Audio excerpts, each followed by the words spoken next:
ఏం మాయ చేసావే పార్ట్ 18.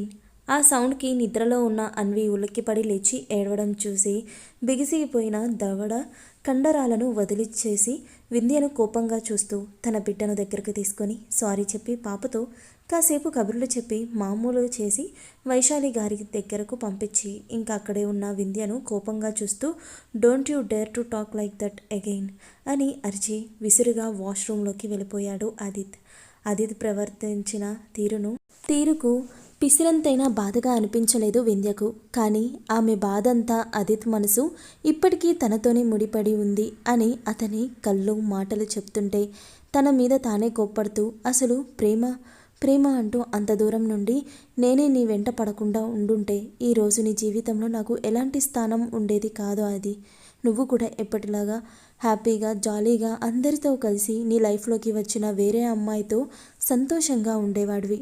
నీ విషయంలో మొండిగా ప్రవర్తించిన నా తీరుకి దేవుడు నన్ను నీకే దూరం చేసేశాడో అది అసలు మన లైఫ్లోనే ఎందుకు ఇలా జరగాలి అని బాధపడుతూ క్షణాల్లో అక్కడి నుండి మాయమయ్యింది వింధ్య. అటు వాష్రూమ్లోకి వెళ్ళిన ఆదిత్ వింధ్య మాటలకు తన గుండెల్లో రగులుతున్న మంటలను షవర్ కింద నిలబడి ఆ చల్లటి నీళ్లతో చల్లార్చుకునే ప్రయత్నం చేస్తున్నాడు. కానీ ఆమె మాటలు అతని మనసుని బాణాల్లా గుచ్చుతుంటే ఆ బాధను అతని మనసు తట్టుకోలేకపోతుంది. ఒక అరగంట తర్వాత అన్వి వాష్రూమ్ డోర్ తడుతూ డాడీ నానమ్మ బ్రేక్ఫాస్ట్కి పిలుస్తుంది కమ్ ఫాస్ట్ అంటూ అరిచేసరికి లోపలున్న ఆదిత్ తొందరగా ఒళ్ళు తుడుచుకొని ప్యాంట్ వేసుకొని డోర్ ఓపెన్ చేసి అప్పటి వరకు లేని చిరునవ్వుని పెదాల మీదకు తెచ్చుకొని తన వైపే అదేతంగా చూస్తున్న కూతురిని ఎత్తుకొని ముద్దాడి వాట్ హ్యాపెన్ బేబీ అని అడిగాడు కూతురి జుట్టు సరిచేస్తూ. తండ్రి ప్రశ్నకు అన్వి క్యూట్ స్మైల్ ఇస్తూ తన చిట్టి చేత్తో ఆదిత్ గడ్డం పట్టుకుని అమ్మని చూడటానికి తీసుకువెళ్ళు డాడీ ప్లీజ్ ప్లీజ్ ప్లీజ్ అని బ్రతిమలాడుతుంటే ఆ క్షణం అన్విలో వింధ్యనే కనిపించింది ఆదిత్కి. వెంటనే కూతురిని తన గుండెలకు హత్తుకొని అప్పటి వరకు దాచిన కన్నీళ్లను బయటకి పంపిస్తూ నీకోసం నేనేం చేయడానికైనా సిద్ధమే బేబీ, ఏం చేయడానికైనా అనుకొని అన్వికి కనిపించకుండా తన కన్నీళ్లు తుడుచుకొని చిన్న చిరునవ్వుతో కూతురి నుదుట ముద్దాడి నానమ్మను రెడీ చేయమని చెప్పు, బ్రేక్ఫాస్ట్ అయ్యాక తీసుకువెళ్తాను సరేనా అనేసరికి అన్వి ఆనందంతో ఆదిత్ మొహమంతా ముద్దులు పెట్టి I love you daddy, I love you so much అంటూ ఆదిత్ నుండి విడిపించుకొని వెంటనే కిందన్న వైశాలి గారి దగ్గరకు వెళ్ళిపోయింది. కూతురి సంతోషం కోసమే తన మనసు చంపుకొని మరీ ఓ బలమైన నిర్ణయం తీసుకున్న ఆదిత్కి ఆ క్షణం తను తీసుకున్న నిర్ణయంలో ఎలాంటి తప్పు లేదు అనిపించింది. దాంతో బలంగా గుండెల నిండా ఊపిరి పీల్చుకొని వదిలి తన వార్డ్రోబ్ నుండి షర్ట్ తీసుకొని రెడీ అయి కింద హాల్లోకి వెళ్ళాడు. అప్పటికే అన్వి ఆనందంగా వైశాలి గారి దగ్గరికి వెళ్ళి విషయం చెప్పడంతో ఆవిడ వెంటనే పాపను తీసుకెళ్ళి స్నానం చేయించి రెడీ చేసి బ్రేక్ఫాస్ట్ తినిపించడానికి రూమ్ నుండి బయటకు తీసుకువస్తూ ఉన్నారు. అప్పుడే ఆదిత్ కిందకి వస్తూ కనిపించాడు. వైశాలి గారు ఆదిత్కి వడ్డించి అన్వికి తినిపించడానికి మరో ప్లేట్లో వడ్డించబోతుంటే ఆదిత్ తన బిడ్డకు తానే తినిపిస్తాను అనడంతో ఆవిడ సంతోషంగా తలూపి అన్విని డైనింగ్ టేబుల్ మీద కూర్చోబెట్టారు. ఆదిత్ కూతురికి తినిపిస్తుంటే తను తింటూ తామిద్దరినీ సంతోషంగా చూస్తున్న తన తల్లిదండ్రులను గమనించి వాడింకా రాలేదామా అని అడిగాడు. ఇంకా అక్కడెక్కడ కానరాని తమ్ముణ్ణి ఉద్దేశించి. ఆ ప్రశ్నకు వైశాలి గారు ఇందాకే ఫోన్ చేశాడు పెద్దోడా, ప్రేమను వాళ్ళ అమ్మగారిని ఇద్దరిని డిశ్చార్జ్ చేయించుకొని ఇంటికి స్టార్ట్ అయ్యారట, కాసేపట్లో వచ్చేస్తాడులే అని ఆవిడ ఆలోచిస్తూ వాళ్ళు ఇప్పుడే హాస్పిటల్ నుండి ఇంటికి తిరిగి వెళ్ళారు కదా, పాపం ఇప్పుడు రెస్ట్ తీసుకుంటూ ఉండుంటారు, ప్రేమను కలవడానికి మధ్యాహ్నం వెళ్తే బాగుంటుంది పెద్దోడా, ఆలోచించుకో అని ఆవిడ చెప్పాల్సింది చెప్పారు. ఆవిడ చెప్పింది కూడా నిజమే కావడంతో అన్విని ప్రేమ దగ్గరకు మధ్యాహ్నం తీసుకువెళ్తాను అని చెప్పి తను ఆఫీస్కి వెళ్ళిపోయాడు. ప్రేమ ఇంటి నుండి డైరెక్ట్గా తన ఇంటికి చేరుకుంటున్న జశ్వంత్కి తాను అపాయింట్ చేసుకున్న డిటెక్టివ్ నుండి కాల్ రావడంతో కార్ పక్క కాపి కాల్ లిఫ్ట్ చేశాడు. అతను ఈ కాసేపట్లో కనుక్కున్న ఒక ముఖ్యమైన విషయం జశ్వంత్కి షేర్ చేసుకునేసరికి జశ్వంత్ ఆలోచనల్లో పడ్డాడు. అతనికి ఇప్పటికీ ఆ టాటూ ఎక్కడ చూశాడు గుర్తురాక చాలాసేపు ఆలోచిస్తూ అక్కడే ఉండిపోయాడు. ఇంతలో పోలీసుల నుండి కాల్ రావడంతో లిఫ్ట్ చేసిన జశ్వంత్కి వాళ్ళు కూడా డిటెక్టివ్ చెప్పిన విషయమే చెప్పడంతో అతని బ్రెయిన్ ఆ టాటూ ఎక్కడ చూశాడు ఆలోచించడానికి ఇంకాస్త స్ట్రెస్ తీసుకుంది. కానీ ఎలాంటి ప్రయోజనం లేకపోవడంతో కోపంగా పిడికిలి బిగించి స్టీరింగ్ని గుద్ది బాధగా సీట్లో వెనక్కి వాలి కళ్ళు మూసుకొని అసలు ఎవరు ఆ పసి ప్రాణాన్ని తీయాలి అని చూసేది? ఎవరికి ఉంది ఆ అవసరం? ఒకవేళ అన్వికి ఏమైనా జరిగితే ఆది ప్రాణాలతో ఉండగలుగుతాడా అని తననే తానే ప్రశ్నించుకొని బాధగా ఇప్పటి వరకు వాడి జీవితంలో ఆడుకుంది చాలు, ఇకనైనా వాడిని సంతోషంగా బ్రతకనివ్వు దేవుడా అని దేవుణ్ణి స్నేహితుడి కోసం వేడుకున్నాడు జశ్వంత్. తనకి తెలియకుండానే తాను ఆరాధించే దేవత కొద్ది రోజుల్లో అదిత్కి సొంతమవ్వడానికి జశ్వంత్ కూడా తన వంతు ప్రయత్నంగా దేవుణ్ణి నిండు మనసుతో వేడుకున్నాడు. ప్రేమ ఇల్లు. మధ్యాహ్నం అవుతుండగా నిద్ర లేచిన ప్రేమకు ఎందుకో ఒకసారి తల్లిని చూడాలి అని మనసు లాగడంతో కష్టంగా అనిపించిన లేచి తల్లి రూమ్ దగ్గరకు వెళ్ళేసరికి ఆవిడ నిద్రపోతూ కనిపించారు. ప్రేమ నిద్రలో ఉన్న తల్లిని చూసి బాధపడుతూ, నా విషయంలో ఇలా జరగడానికి కారణం నేనే అమ్మా, కానీ ఇలాంటి పరిస్థితుల్లో కూడా నువ్వు నాకు తోడుగా ఉంటూ నానలేని లోటును తీరుస్తున్నావు. కానీ నేను నీకు రోజురోజుకి భారంగా మారుతూనే ఉన్నాను. కానీ నిన్ను సంతోషపరచలేకపోతున్నాను. నేను ఒక మంచి టీచర్ని అవ్వగలిగాను, కానీ ఒక మంచి కూతుర్ని కాలేకపోయాను. నన్ను క్షమించమ్మా అని కన్నీళ్లు పెట్టుకుంటూ పెరట్లోకి వెళ్ళిపోయింది ప్రేమ. అటు రాత్రంతా నిద్రలేని వర్ష హాయిగా నిద్రలోకి జారుకోగానే ఎప్పుడూ లేనిది కల్లో కూడా వైభవ్ ఆలోచనలే డిస్టర్బ్ చేయడంతో పాపం నిద్ర పట్టక లేచి కూర్చొని, ఎందుకురా నన్ను ఇంతగా డిస్టర్బ్ చేస్తున్నావు? నీ నవ్వు, నీ మాట, నీ చూపు అన్నీ నా మీద, నీ మనసులో ఏముందో నాకు చెప్పే ప్రయత్నం చేస్తున్నాయి, కానీ నేను నీకు సరిపోనురా, నీకు సరిపోను అని బాధపడుతూ లేచి ప్రేమ వాళ్ళ ఇంటికి వెళ్ళింది. తను వెళ్ళేసరికి ప్రేమ తులసి గారు నిద్రపోతూ కనిపించడంతో తను ప్రేమ ఇష్టంగా టైం స్పెండ్ చేసే పెరట్లోకి వెళ్ళి అక్కడే వైభవ్ ఆలోచనలతో సతమతమవుతూ వెనకున్న ఇంటి గోడకు జారబడి నెమ్మదిగా నిద్రలోకి జారుకుంది. పెరట్లోకి వచ్చిన ప్రేమకు అలా కలత నిద్రలో ఉన్న వర్ష కనిపించగానే వెంటనే వెళ్ళి ఆమె పక్కనే కూర్చొని నెమ్మదిగా వర్ష తలను తన ఒడిలోకి చేర్చుకుంది. అప్పటి వరకు కలత నిద్ర, వైభవ్ ఆలోచనల వల్ల ముడిపడి ఉన్న వర్ష నొసలు విడివడిగా హాయిగా నిద్రలోకి జారుకుంది. ఆమె ప్రేమ వర్ష తల నిమురుతూ అన్వి గురించి ఆలోచనల్లో పడింది.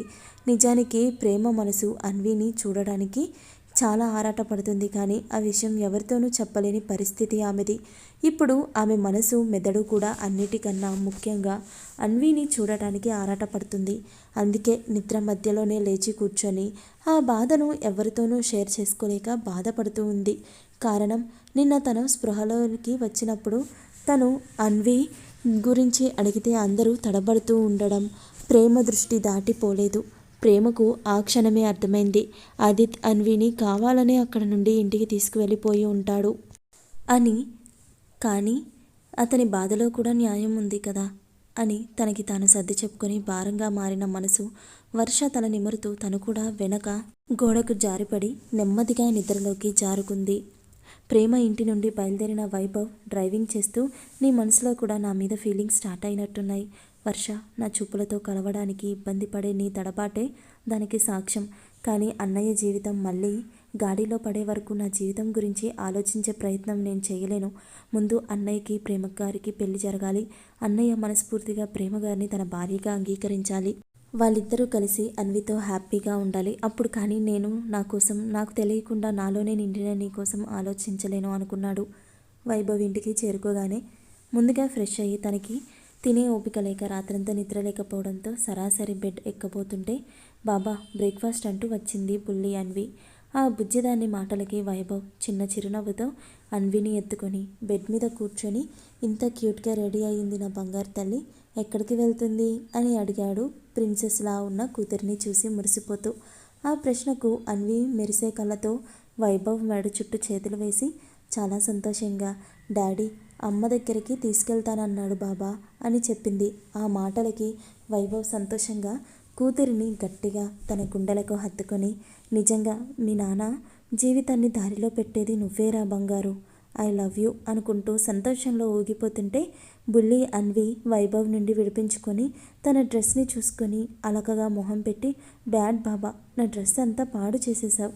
అమ్మ నన్నిలా చూస్తే నేను బ్యాడ్ గర్ల్ అనుకుంటుంది అని చెప్తుంటే వైభవ్ చిన్నగా నవ్వుతూ తిరిగి అన్విని దగ్గరకు తీసుకొని, అమ్మ అలా ఏమనుకోదు బంగారు, తనకి తెలుసు నువ్వు గుడ్ గర్ల్ అని, and she loves you more అనగానే అన్వి ఆనందంగా వైభవ్ చుట్టూ చేతులు చేర్చి చేర్చింది. అప్పటికే వైభవ్ కోసం టిఫిన్ తీసుకొని వచ్చి ఆ తండ్రి కూతుర్లను అలా చూసి మురిసిపోతూ ఉన్న వైశాలి గారు చిరునవ్వుతో, చిన్న టిఫిన్ తినేసి నిద్రపో అంటూ ఆవిడ తినిపిస్తుంటే తింటూ కూతురు చెప్తున్న కబుర్లు వింటూ తొందరగా బ్రేక్ఫాస్ట్ కంప్లీట్ చేసుకుని హాయిగా నిద్రలోకి జారుకున్నాడు వైభవ్. మధ్యాహ్నం లంచ్ టైం అవుతుండగా ఆఫీస్ నుండి తిరిగి ఇంటికి చేరుకున్న అదిత్ తాను తింటూ కూతురికి కూడా తనే లంచ్ తినిపించి మొత్తానికి లంచ్ కంప్లీట్ చేసి వైశాలి గారిని వైభవ్ గురించి అడిగాడు. దానికి ఆవిడ వైభవ్ రాత్రంతా నిద్రలేక అలసిపోవడం వల్ల నిద్రపోతున్నాడు అని చెప్పడంతో ప్రేమ ఇంటి అడ్రస్ కోసం తమ్ముడిని ఒకసారి లేపుదాం అని తమ్ముడి రూమ్లోకి వెళ్ళేసరికి మత్తుగా క్యూట్గా నిద్రపోతున్న తమ్ముడిని చూసి నిద్ర లేపబుద్ధి కాక వైభవ్కి నిండుగా బ్లాంకెట్ కప్పి సైలెంట్గా అక్కడి నుండి బయటకు వచ్చి ప్రేమ అడ్రస్ షేర్ చేయమని జశ్వంత్కి మెసేజ్ చేశాడు అదిత్. స్కూల్లో ఏదో వర్క్లో ఉన్న జశ్వంత్కి స్నేహితుడి దగ్గర నుండి ఊహించని మెసేజ్ రావడంతో అప్రయత్నంగా అతని పెదాలు విచ్చుకోగా ఆ అదిత్కి ప్రేమ అడ్రస్ షేర్ చేసి తిరిగి మళ్ళీ అతని పనిలో బిజీ అయిపోయాడు జశ్వంత్. జశ్వంత్ నుండి ప్రేమ ఇంటి అడ్రస్ మెసేజ్ రూపంలో రాగానే వైశాలి గారికి చెప్పి అన్విని తీసుకొని ప్రేమ ఇంటికి బయలుదేరాడు అదిత్. దారిలో వైశాలి గారు వెళ్లే ముందు మరీ చెప్పడం వల్ల ప్రేమ కోసం వాళ్ళ అమ్మగారి కోసం ఫ్రూట్స్ తీసుకొని గమ్యం చేరుకున్నాడు అదిత్. అతను ప్రేమ ఇంటికి చేరుకొని ఇంటి గుమ్మంలోనే ఆగిపోవడంతో అప్పుడే శారదా గారు ప్రేమ వాళ్ళ కోసం లంచ్ తీసుకెళ్తూ అదిత్ని అక్కడ చూసి ఎవరు బాబు మీరు, ఎవరు కావాలి అని అడిగేసరికి అదిత్కి కూడా ఆమె ఎవరో తెలియక ఆవిడ వైపు ఇబ్బందిగా చూస్తుంటే అన్వి ఆల్రెడీ గుళ్ళో ఆవిడని చూడడం వల్ల గుర్తుపట్టి అమ్మమ్మ అంటూ ఆవిడ కాళ్ళని చుట్టేసింది. వీళ్ళు హాస్పిటల్లో కూడా ఒకరికి ఒకరు ఎదురు పడలేదు. అప్పుడే అన్విని గమనించిన శారదా గారు చిన్ని చిరునవ్వుతో ఆ పసిదాని తల నిమిరి అమ్మని చూడడానికి వచ్చావా చిన్ని తల్లి అని అడిగారు. ఆవిడ ప్రశ్నకు అన్వి అవును అని తలూపడంతో రండి బాబు లోపలికి వెళ్దాం అంటూ ఇద్దరిని తీసుకొని లోపలికి వెళ్ళారు. శారదా గారు అదిత్ అన్వీలను కూర్చోమని చెప్పి ప్రేమ రూమ్కి వెళ్ళేసరికి అక్కడ ప్రేమ కనిపించకపోవడంతో తులసి గారి గదిలో చూశారు.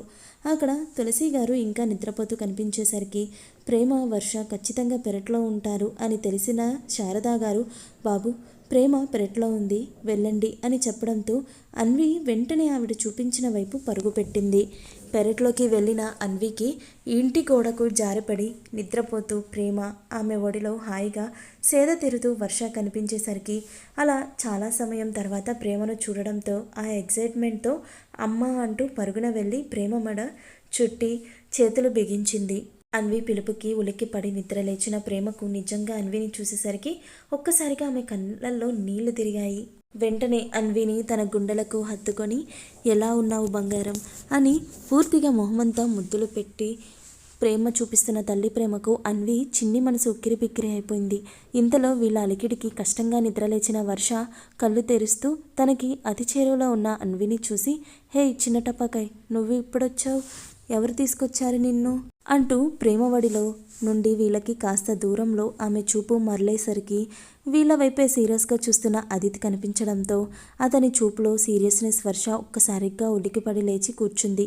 వర్ష అలా అడిగే వరకు అసలు అన్వి అక్కడికి ఎలా వచ్చిందో అన్న ఆలోచన లేని ప్రేమ కంగారుగా వర్ష చూసిన వైపుకి చూసేసరికి కళ్ళల్లో ఏదో తెలియని భావంతో కోపంగా తన వైపే చూస్తున్న అదితి కనిపించగానే కష్టంగా లేచి నిలబడి సారీ అండి నేను మిమ్మల్ని గమనించలేదు ఏమనుకోవద్దు కూర్చోండి అంటూ అక్కడ చైర్ చూపించేసరికి అదితి కోపంగానే ప్రేమ చూపించిన చైర్లో కూర్చున్నాడు. ఇంతలో అన్వి ప్రేమ చేతికి ఉన్న షోల్డర్ బ్యాగ్ని చూస్తూ అమ్మ నీకు అబ్బు తగ్గిందా అని అడగగానే ప్రేమ మురిపంగా ఉన్న అన్వి ముద్దు మొహాన్ని చూసి మురిసిపోతూ ఐఎమ్ ఫైన్ బంగారం అని చెప్పింది ఆ చిన్ని మనసు ఊరట పొందడం కోసం. ఇంతలో శారదా గారు అదిత్ అన్విల కోసం జ్యూస్ తీసుకొని వచ్చారు. ఎంత బ్రతిమలాడినా అదిత్ తాగను అని మొండిగా చెప్పడంతో ఇక అతనితో వాదించే ఓపిక లేక ఆవిడ తులసి గారిని నిద్ర లేపడానికి వెళ్తే ప్రేమ అన్వికి కొంచెంగా పట్టిస్తూ ఆ బుజ్జిది చెప్పే కబుర్లు వింటూ ఉంది.